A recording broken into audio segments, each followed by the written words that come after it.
So here, 4 questions, and they want us to factor these 4 questions. Now, what kind of factoring is this? This is the difference of squares. How do you know it's the difference of squares? Because we have a binomial, 2 terms, in each one there are 2 terms. Even here, this is in brackets, that makes this 2 terms. And they are the difference of squares because it's a minus in the middle every time.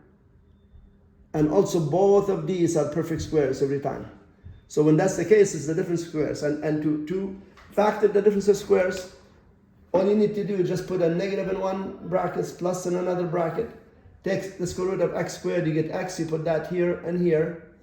And take the square root of 81, that's a 9, you put that here and there. Now, how about this one right here? The same thing.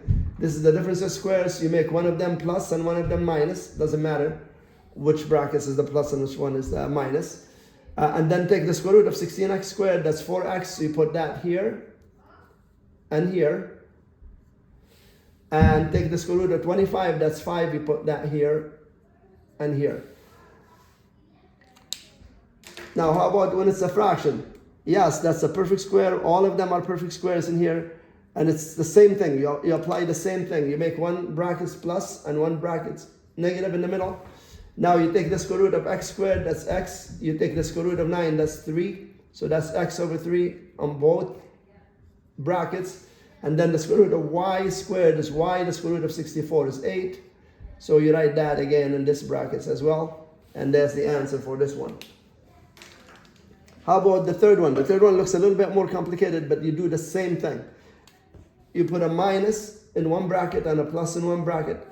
Now, the square root of x minus 3 squared, the square root will cancel the square, and you're left with x minus 3. You put that here and you put that here. And the square root of 16 is 4, so you put 4 here and 4 there. Except with this one, you have to simplify further. Negative 3 minus 4 is negative 7, so x minus 7. And this is negative 3 plus 4 is positive 1, so you get x plus 1. And that's basically how you factor the difference of squares. Till next time, bye-bye.